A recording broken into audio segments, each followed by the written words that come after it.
नमस्कार, आप देख रहे हैं बात विभाग और मैं हूं आपके साथ राजेश कुमार।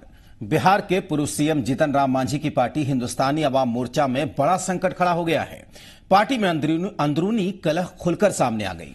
पार्टी के प्रदेश अध्यक्ष विष्णु पटेल ने इस्तीफा दे दिया है। इससे पहले पार्टी के प्रवक्ता दानिश रिजवान ने भी प्रदेश अध्यक्ष विष्णु पटेल पर आरोप लगाते हुए इस्तीफा दे दिया था। इस खबर के बाद बिहार की सियासत को लेकर बड़ा सवाल उठ रहा है कि क्या हम का दम निकल गया है। हम में मची भगदड़, प्रदेश अध्यक्ष का इस्तीफा। भाई सब कुछ ठीक ठाक रहता तो हम इस्तीफा क्यों करते। अंदरूनी कलह आई सामने। पूर्व सीएम जीतन राम मांझी की पार्टी हम में भगदड़ मची हुई है। पहले प्रवक्ता दानिश रिजवान ने इस्तीफा दिया। अब पार्टी के प्रदेश अध्यक्ष विष्णु पटेल ने साथ छोड़ने का ऐलान कर दिया है। हमारे जो प्रदेश अध्यक्ष हैं सुभाष चंद्र बंसी जी, उन्होंने इस्तीफा दिया है और हमारे साथ आईटी के जो गुप्ता जी हैं, इन्होंने इस्तीफा दिया है। इस्तीफा करने वाले में बहुत लोग हैं। दरअसल इस्तीफे के पीछे की कहानी कई निकलकर सामने आ रही है। पहले तो दानिश रिजवान ने इस्तीफा दिया इस आरोप के साथ कि प्रदेश अध्यक्ष पार्टी के विरोध में काम कर रहे हैं। तो वहीं बुधवार को विष्णु पटेल ने आरोप लगाया कि पार्टी के अंदर में कुछ ठीक नहीं चल रहा है। हालांकि पार्टी के राष्ट्रीय अध्यक्ष ने इन सारे आरोपों को सिरे से खारिज कर दिया है। सच कौम कहीं भी है शांत नहीं बैठती, चुपचाप नहीं बैठती, वो अपना काम करती है। यहाँ पर किसी प्रकार का कोई विक्रिंग्स नहीं है, एकदम ठीक ठाक है, कहीं कोई दिक्कत नहीं। हम के अंदर में मची भगदड़ पर सबकी नजर टिकी हुई है, चाहे वो विरोधी हो या फिर साथी, और उनका नजरिया भी इसे लेकर अलग अलग है। मैं समझता हूँ ये एक दुखद खबर है, लेकिन अब मांझी जी की पार्टी का ये आंतरिक मामला है और जीतन राम मांझी जी मुझे लगता है कि इन चीजों को शॉर्ट आउट कर लेंगे। अब इस्तीफा दिए हैं भाई, उनका क्या कारण, अब मैं क्या कहूँ। इस्तीफा दिए हैं, उनको खराब लगा होगा तभी तो इस्तीफा दिए, इसके लिए अच्छी बात है। महागठबंधन में सीट के बंटवारे से पहले हम में फूट की खबर ने सियासत के कई दरवाजे खोल दिए हैं। संभव है इसे लेकर सीटों के बंटवारे पर भी कुछ असर पड़े और असर वोट बैंक पर भी हो, क्योंकि बूंद बूंद से ही घड़ा भरता है और घड़ा ही फूट जाए तो क्या होगा। शायद हम के वर्तमान हालात यही हैं। बक्सर से रवि और धीरज ठाकुर के साथ रूपेंद्र, जी मीडिया, पटना। तो हिंदुस्तानी अवाम मोर्चा में बड़ा संकट गहरा गया है। दरअसल जीतन राम मांझी की पार्टी हिंदुस्तानी अवाम मोर्चा के प्रदेश अध्यक्ष विष्णु पटेल ने अपना इस्तीफा दे दिया। हम आपको याद दिला दें कि जब कांग्रेस की बड़ी रैली हुई थी गांधी मैदान में, राहुल गांधी की बड़ी रैली हुई थी, उस वक्त भी पार्टी के दो प्रवक्ताओं ने जो पार्टी की लाइन थी उससे अलग बयान दिया था। जीतन राम मांझी ने उस वक्त हमारे कैमरे के सामने कहा था, हमारे संवाददाता से बात करते हुए, कि कार्रवाई करेंगे अगर ऐसा कहा होगा। जाहिर सी बात है कि कार्रवाई नहीं हुई। अब हुआ दरअसल ये कि पहले दानिश रिजवान ने प्रदेश अध्यक्ष पर आरोप लगाया विष्णु पटेल पर कि वो पार्टी के खिलाफ काम कर रहे हैं। उसके बाद विष्णु पटेल ने यह आरोप लगाते हुए कि पार्टी में सब कुछ ठीक नहीं चल रहा है, उन्होंने अपना इस्तीफा दे दिया प्रदेश अध्यक्ष के पद से। इधर जीतन राम मांझी कह रहे हैं कि सब ठीक है, सब ठीक हो जाएगा, सब मिलकर काम करेंगे। और जो दूसरी पार्टियां हैं जिनकी नजर बनी हुई है इस वक्त हिंदुस्तानी अवाम मोर्चा पर कि उस पार्टी के भीतर क्या कुछ चल रहा है, उन तमाम पार्टियों की नजर बनी हुई है। कांग्रेस ने कहा है कि जल्द ठीक हो जाएगा, आरजेडी ने कहा है कि जीतन राम मांझी सब ठीक कर लेंगे, और बीजेपी और जेडीयू ने यह साफ कर दिया है कि कुछ तो बात रही होगी। आखिर विष्णु पटेल जैसे सहयोगी को क्यों इस्तीफा देना पड़ा, तो यह सवाल उठ रहा है। और आज हम इसी विषय पर बात विभाग में चर्चा करेंगे। हमारे साथ गेस्ट का एक पैनल भी जुड़ा हुआ है। हमारे साथ हम आपको बता दें कि विष्णु पटेल प्रदेश अध्यक्ष हिंदुस्तानी अवाम मोर्चा के, जिन्होंने इस्तीफा दे दिया है, पूर्व मंत्री हैं और कई पदों पर रह चुके हैं, वो हमारे साथ जुड़े हुए हैं। विष्णु जी, आपका बहुत स्वागत है। जी बिहार झारखंड पर शक्ति यादव आरजेडी के प्रवक्ता हैं, मिथिलेश तिवारी बीजेपी के विधायक हैं, फजल इमाम आरएलएसपी के प्रवक्ता हैं और उपेंद्र प्रसाद जेडीयू के प्रवक्ता हैं। आप सब हमारे साथ जुड़े हुए हैं। आप सबका बहुत स्वागत है बात विभाग में। अब चूंकि वृषिण पटेल खुद हमारे साथ जुड़े हुए हैं तो सबसे पहले उनसे ही सवाल करते हैं, उनसे जानते हैं। वृषिण जी, क्या वजह रही इस्तीफे की, पहला सवाल। और दूसरा सवाल, क्या आपने केवल प्रदेश अध्यक्ष के पद से इस्तीफा दिया है, क्या इस वक्त आप हिंदुस्तानी अवाम मोर्चा में अपने को मानते हैं? वृषिण जी। जी देखिए, आपने दोनों सही प्रश्न पूछा है। मैंने प्रदेश अध्यक्ष पद से भी इस्तीफा दे दिया और पार्टी से भी हमने इस्तीफा दिया है जी। पार्टी से प्रदेश अध्यक्ष से इस्तीफा देने की वजह यह है कि मुझको ये लग रहा था कि हम लोग गठबंधन धर्म का पालन नहीं कर रहे हैं जी। अभी पिछले दिनों ममता जी बंगाल में धरने पर बैठी थी और महागठबंधन के तमाम लोगों ने उसको सराहा कि बंगाल की शेरनी ने बहुत साहस का काम किया और भारत सरकार को उन्होंने चुनौती दिया और सब लोगों ने शाबाशी दी और हमारे पार्टी ने उसको कंडेम किया। हमारे पार्टी ने कहा कि उनको मुख्यमंत्री रहते उनको धरने पर नहीं बैठना चाहिए।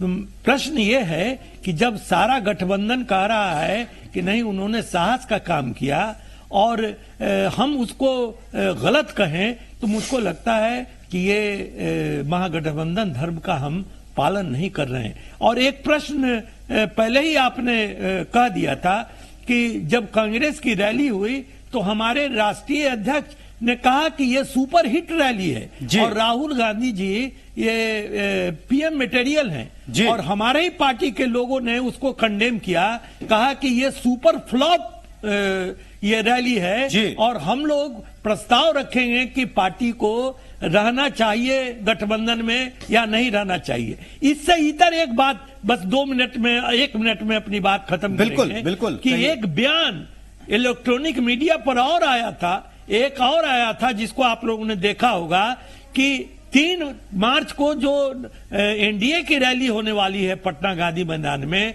तो प्रवक्ता का ये बयान आया कि अगर हम लोगों की शर्त को नरेंद्र मोदी मान लें और हम लोगों को न्योता भेजें तो हम लोग भी मंच शेयर कर सकते हैं। और उसके बाद भी हमारे राष्ट्रीय अध्यक्ष चुप रहे, खामोश रहे। तो एक बड़ा प्रश्न उठता है कि क्या हम लोगों का मोह महागठबंधन से भंग हो चुका है। हम पहले भी बोल चुके हैं कि अगर एक टिकट भी महागठबंधन नहीं देता है तब भी हम महागठबंधन में ही रहेंगे और महागठबंधन का दामन हम नहीं छोड़ सकते हैं। और आज मैं फिर दोहराता हूं कि हम पार्टी से इस्तीफा दे दिया, हम अध्यक्ष पद से इस्तीफा दे दिया, लेकिन रहेंगे गठबंधन में ही और राजनीति भी सवाल मेरी तरफ से आपसे है और क्या जितनी बातें आपने यहाँ पर कही हैं वृषिण जी, क्या इस सिलसिले में कभी बात हुई थी जीतन राम मांझी से आपकी? जी देखिए ना, वो तो हमारे राष्ट्रीय अध्यक्ष हैं और राष्ट्रीय अध्यक्ष हैं, सारी बात की जानकारी उनको है। आप ही ने तो कहा कि जब प्रवक्ता ने कांग्रेस के खिलाफ बोला तो उन्होंने कहा हम कार्रवाई करेंगे और कुछ कार्रवाई नहीं हुई। तो जब सारी बात वो जानते हैं तो फिर समझते बूझते अनजान बन जाने से क्या होगा। जी बिल्कुल। वृषिण जी आप बने रहिए हमारे साथ, में आपके पास दोबारा आऊंगा। और भी लोग हमारे साथ जुड़े हुए हैं। शक्ति यादव आरजेडी के प्रवक्ता हैं, हमारे साथ जुड़े हुए हैं। शक्ति जी। जी जी जी जी शक्ति जी, आपके सहयोगी पार्टी हिंदुस्तानी अवाम मोर्चा में क्या हो रहा है, ये सवाल है। आरएलएसपी उनके भी प्रवक्ता जुड़े हुए हैं, उनसे भी मैं सवाल करूंगा। वहां पहले से ये सब चल रहा था जो अभी हिंदुस्तानी अवाम मोर्चा में शुरू हुआ है। दरअसल सीटें अभी बटी नहीं है, लेकिन उससे पहले हो क्या रहा है शक्ति जी? देखिए, बहुत बातें आदरणीय वृषिण पटेल जी ने आपके समक्ष रख दी है। कहीं न कहीं जो बातें हैं उसको बताने की जरूरत नहीं है। महागठबंधन के सेहत पर बहुत फर्क नहीं पड़ना है जी, क्योंकि जो लोग हैं वो महागठबंधन की एकता पर, मजबूती पर ही बल दे रहे हैं। और ये कोई भी व्यक्ति अगर महागठबंधन के किसी भी कार्यक्रम के खिलाफ अगर कोई बातें कहता है तो स्वाभाविक तौर पर संज्ञान नेतृत्व को लेना चाहिए, जिसकी चर्चा आदरणीय वृषिण पटेल जी ने की है अभी यहाँ पे। मेरी बात स्पष्ट तौर पर है कि मांझी जी महागठबंधन के अगर पार्ट हैं तो निश्चित तौर पर महागठबंधन के सशक्तिकरण के लिए, उसकी मजबूती के लिए, सशक्त करने के लिए उनका योगदान मिलता रहे और मिलता रहा है। और हमें लगता है ये दुखद पहलू है और इन चीजों को जल्द ही सॉर्ट आउट जीतन राम मांझी जी करेंगे, ऐसा मुझे विश्वास है जी। लेकिन एक बात स्पष्ट तौर पे मान लीजिए कि देश में जो हालात है बिल्कुल। और राज्य की जो हालात है स्वाभाविक तौर पर एनडीए के खिलाफ है। तो जो नेता हैं, जो लोग हैं, जो कार्यकर्ता हैं, इन चीजों को बड़ी बाखूबी देख रहे हैं। निर्णय अगर कोई भी नेता निर्णय लेते हैं, शक्ति जी, लेकिन दावे की आसान नहीं जब है कि राजनीति आपस में लोग लड़ने लग जाते हैं, इस तरह के दावे की हवा निकलने लगती है। नहीं, आपको लगता है कि हवा, देखिए व्यक्ति के किसी प्रकार के बयान से कोई साख पे बट्टा लगाने के लिए कोशिश करता है, कहीं से कंस्पिरेसी करके, वो बातें अलग है जी। लेकिन इसका ये मतलब नहीं कि महागठबंधन और गठबंधन के सेहत पर कोई असर पड़ गया। बिल्कुल असर नहीं है, असर तो पड़ेगा शक्ति जी, चाहे जो भी जैसे भी हो। राजेश जी, अरे राजेश जी, आपको विचरण जो है ना मानव का स्वभाव है जी। और अगर विचरण के बस में अगर कोई विचरता है, जैसा आदरणीय वृषण पटेल जी ने कहा, जी इशारों में जो बातें कही है, वह एक कहीं न कहीं वह संज्ञान का विषय है। और एक बात आप जान लें कि बिहार में या देश में स्पष्ट तौर पर लाख को आभा बनाने की चाहे कोई संस्था आभा बनाने की लाख कोशिश करे और किसी को नीचा दिखाने की कोशिश करे, उससे देश में शक्ति जी, मैं दरअसल बोल ही रहा था आपसे कि आरएलएसपी जब एनडीए से टूटकर आई, नहीं आप मेरी बात सुन लीजिए शक्ति जी, जब आरएलएसपी टूटकर आई एनडीए से तो असर तो पड़ा। अब कहने से तो नहीं होगा कि असर नहीं पड़ा। अगर मांझी जी की पार्टी में सब ठीक ठाक नहीं है तो जरूर असर पड़ेगा महागठबंधन में। ठीक है, अच्छा लगता है सुनने में कि सब ठीक है, लेकिन दरअसल ये हो रहा है कुछ, तभी हम लोग चर्चा कर रहे हैं।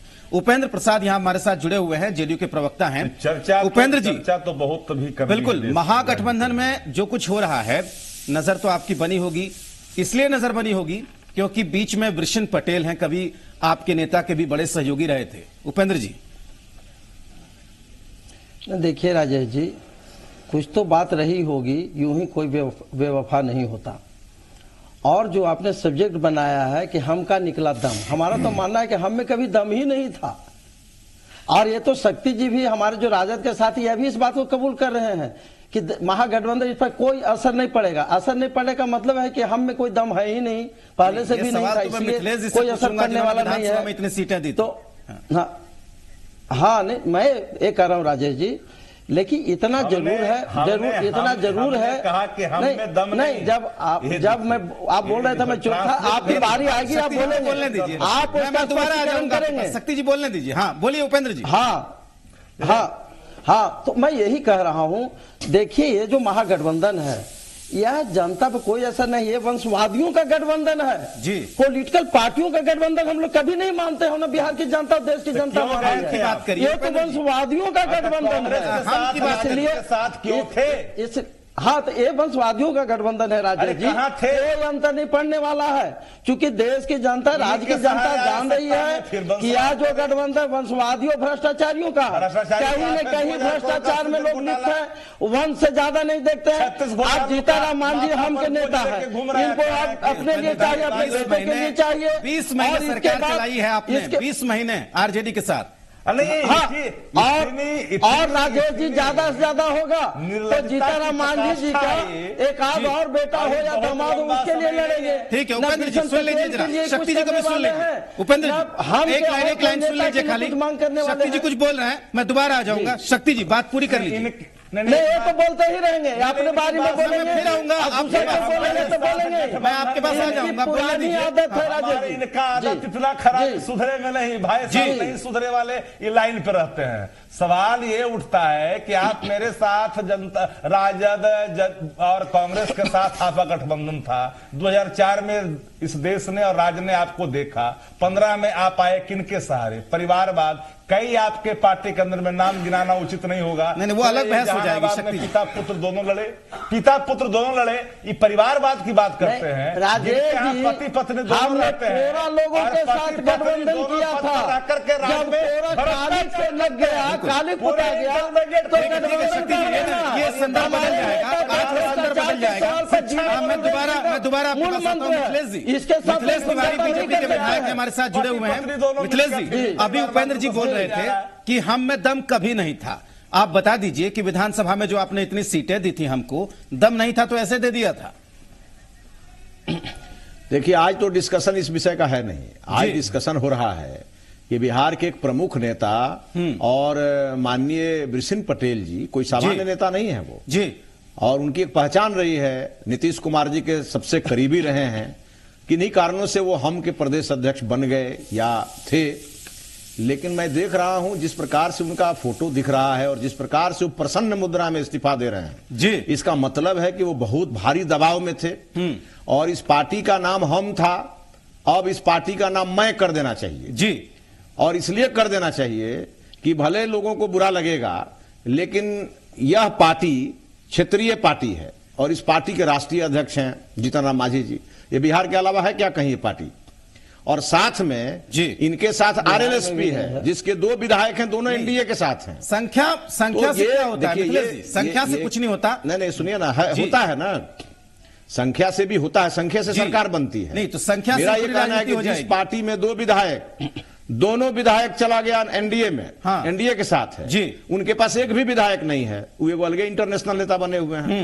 5 साल तक हम लोगों के साथ रहे, पूरा लाभ हम लोगों का लिए, 4.5 साल तक नरेंद्र मोदी का गुणगान करते रहे और अब कहते हैं कि नहीं शिक्षा बचाना है और चले गए किसके साथ? चरवाहा विद्यालय बनाने वाले के साथ। इस बात का जवाब और आज ये हुआ है, ये तो और अभी होगा। ठीक है राजेश जी, अभी ये और अभी होगा, इसलिए होगा ये जो गठबंधन हुआ है ये स्वार्थ का गठबंधन है। आप ही की सरकार ने ये देश को बढ़ाने के लिए, देश को बचाने के लिए फजल इमाम हमारे साथ जुड़े हुए हैं, आरएलएसपी के प्रवक्ता हैं। फजल ये जी, स्वार्थ का गठबंधन आपकी पार्टी का नाम बार बार आ रहा है आरएलएसपी का, कि जो अभी हम में हो रहा है वो तो पहले हो चुका है आरएलएसपी में।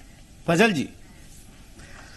हाँ राजेश जी, गालिब का एक शेर है कि, और मिथिलेश जी के लिए और उनकी पूरी पार्टी और उनके गठबंधन के लिए, कि काबे किस मुंह से जाओगे गालिब, शर्म तुमको मगर नहीं आती। बिल्कुल बिल्कुल। भाई उपेंद्र जी कह रहे थे वंशवाद की बात कर रहे थे और रामविलास पासवान का पूरा कुंभा इनके साथ है। किस वंशवाद की बात कर रहे हो आप?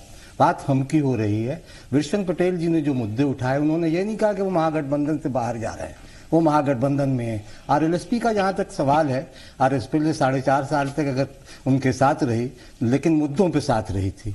हम यहाँ बिहार में अगर शिक्षा का सवाल उठा रहे हैं कि बेहतर स्कूलों में शिक्षा हो, आज ही सुप्रीम कोर्ट का एक फैसला आया है जिसमें उत्तर प्रदेश की सरकार को लताड़ लगाई है कि अब 2015 में हाई कोर्ट में सरकारी स्कूलों में नौकरी, ये मंत्रियों और अधिकारियों के बेटे का एडमिशन अब तक क्यों नहीं हुआ? हम यही सवाल तो उठा रहे हैं बिहार में 1.5 साल 2017 से कि सरकारी स्कूलों का।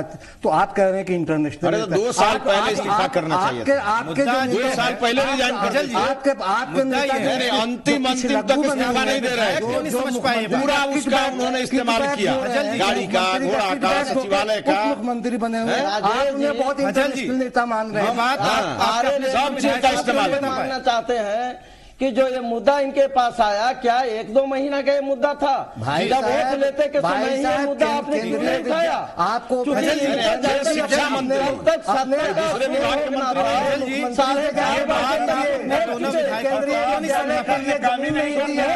आप क्या बात करेंगे? आप शिक्षा पे शिक्षा जैसे विषय पर बारी बारी से मैं वृषण पटेल का कृष्ण जी हमारे साथ बने हुए हैं, आप लोग सुन लीजिए उनको, फिर मैं दोबारा आऊंगा। वृषण पटेल हमारे साथ जुड़े हुए हैं, उनसे बार मैं उनसे बातचीत करना चाहता हूं। वृषण जी, एक सवाल अभी आपने बताया कि मैंने इस्तीफा दे दिया है पार्टी के पद से भी, तो एक सवाल बन रहा है कि अब आगे करेंगे क्या? क्या महागठबंधन में क्या आरजेडी के साथ जाएंगे या फिर जेडीयू के साथ भी जा सकते हैं? हालांकि आप इनकार कर रहे हैं, लेकिन क्या आरजेडी में शामिल होंगे या फिर नई पार्टी बनाने का कोई विकल्प आप देख रहे हैं? नहीं, हमने तो पहले ही कहा कि हम लोग महागठबंधन के लोग हैं और महागठबंधन में ही रहेंगे और संकल्पित हैं कि आने वाले चुनाव में हम लोग नरेंद्र मोदी जी को धूल चटाएंगे।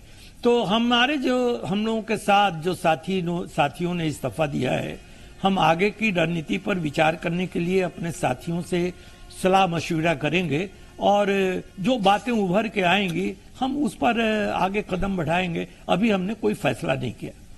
बिल्कुल वृषण जी, जाहिर सी बात है कि इतना लंबा आपका राजनीतिक अनुभव रहा है और चुनाव के पहले आप इस तरह के फैसले ले रहे हैं, तो अब जब आप पूरी तरीके से पार्टी से अलग हो गए हैं, तो क्या आपको लगता है, आप ऐसे में मैं सवाल इसलिए पूछ रहा हूं आपसे कि आप महागठबंधन में अपने को कह रहे हैं कि हम बने हुए हैं, तो क्या महागठबंधन में क्या हो सकता है हिंदुस्तानी अवाम मोर्चा के साथ? कितनी सीटें मिलेंगी? क्या लगता है आपको जब उस स्थिति में जब आप बाहर आ चुके हैं? देखिए ना,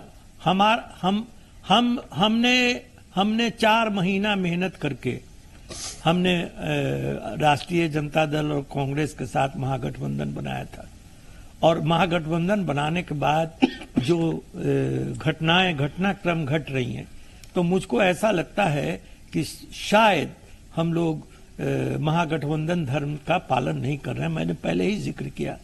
तो हम फिर घोषणा करते हैं कि हमको रहना है महागठबंधन में, हम महागठबंधन को ही मजबूर करेंगे, और अगला जो हमारा कदम होगा हम अपने साथियों से मशवरा करके हम आगे तय करेंगे। विष्णु जी, एक सवाल शक्ति यादव जी से है मेरा। शक्ति जी, अब देखिए, आप सवाल को आप चाहे तो टाल सकते हैं, लेकिन अगर जवाब देना होगा तो दे दीजिएगा। हिंदुस्तानी अवाम मोर्चा से सीटों को लेकर बातचीत चल रही है, आरजेडी सबसे बड़ी पार्टी है, तो जब वृष्णि पटेल इस्तीफा दे रहे हैं, दानिश रिजवान इस्तीफा दे रहे हैं, तो भगदड़ मची है, तो भाव तो कम होगा चुनाव के बाजार में। सही बोलिएगा शक्ति जी। देखिए, भाव कम और ज्यादा का सवाल नहीं है राजेश जी।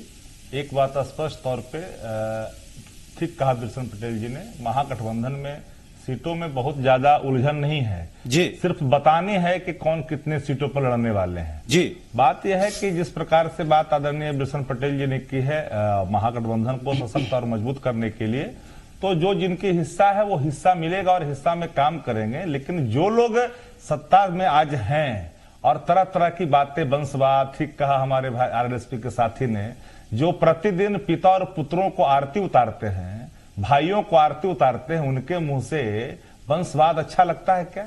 जाकर के स्वयं उनके यहाँ दही खाते हैं, पूरा पिता भी है, पुत्र भी है, भाई भी है, मामा भी है, सब भतीजा भी है, सब उसी के इर्द गिर्द रहने वाले लोग। कोई भ्रष्टाचार का आरोप उन लोगों पर नहीं लगा है। उस सारे भ्रष्टाचार का कोई आरोप नहीं लगा है। ये मुद्दा ही बदल जाएगा। भ्रष्टाचार का कोई आरोप नहीं लगा है। जिनके घोटाले, यदि भ्रष्टाचार का आरोप लगा रहता तो अभी जो भ्रष्टाचार का आरोप जेल में है, सारे भ्रष्टाचारी लोग अभी रहते। 36 को भ्रष्टाचार भ्रष्टाचार का आरोप नहीं लगा है। सृजन घोटाला के चलते ना बीजेपी का धवन था में मिट्टी में मिल जाएंगे, अब भाजपा में बुलाने गए। शक्ति जी, अब जरा उपेंद्र जी को भी सुन लीजिए। शक्ति जी, आप जरा उपेंद्र जी को भी सुन लीजिए। उपेंद्र जी अपनी बात जल्दी बोलिए, संक्षेप में। राजेश जी, आदरणीय वृषण पटेल जी वरिष्ठ नेता है, हम लोग को भी नेता, हमारे भी नेता रहे हैं, हम लोग के भी नेता रहे हैं, और आधा दर्जन से ज्यादा विधानसभा में चुनाव जीते हैं जी, कई बार मंत्री भी रहे हैं, सारा चीज है। उन्होंने कहा कि हम के अध्यक्ष पद से इस्तीफा दिया और पार्टी से भी इस्तीफा दिया जी। हम ये जानना चाहते हैं आपके माध्यम से, क्या वो नई पार्टी बना रहे हैं या किसी महागठबंधन के कोई जो घटक दल है उसमें शामिल होने जा रहे हैं? यह तो जनता के बीच में स्पष्ट हो पूछा तो उन्होंने कहा, उपेंद्र जी मैंने सवाल कर लिया उनसे, क्योंकि उन्होंने कहा वक्त की कमी है। जल्दी से बताइए कि बीजेपी किस तरीके से देख रही है? राजेश जी, हाँ, वक्त की कमी है उपेंद्र जी, ऐसा वक्त की कमी है। पार्टी से भी इस्तीफा दिया है। देखिए, गठबंधन में भी रहे। हमने तो एक महीना पहले सीटों का हम लोगों ने संख्या बता दिया जी। 17 पर भाजपा जरूर लड़ेगी, लेकिन वक्त की कमी, भाजपा लड़ेगा। लेकिन कारण क्या है कि महागठबंधन में अभी तक इसका फैसला नहीं हुआ कि कौन कितने सीट पर लड़ेगा। बिल्कुल, और कहीं ना कहीं ये जो झगड़ा चल रहा है उसमें एक वजह ये भी हो सकती है, इससे इनकार नहीं किया जा सकता। शक्ति जी, समय की कमी है, मैं आना चाहता था आपके पास दोबारा। बहुत शुक्रिया आप सबका हमारे साथ जुड़ने के लिए। वृषण पटेल खुद हमारे साथ जुड़े हुए थे। वृषण जी, आपका बहुत शुक्रिया हमारे साथ जुड़ने के लिए। शक्ति यादव, आरजेडी के प्रवक्ता, मिथिलेश तिवारी, बीजेपी के विधायक फजल इमाम, आरएलएसपी के प्रवक्ता, और उपेंद्र प्रसाद, जेडीयू के प्रवक्ता हमारे साथ जुड़े हुए थे। आप सबका बहुत शुक्रिया।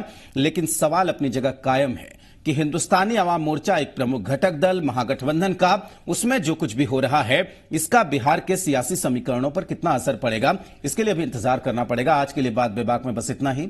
नमस्कार।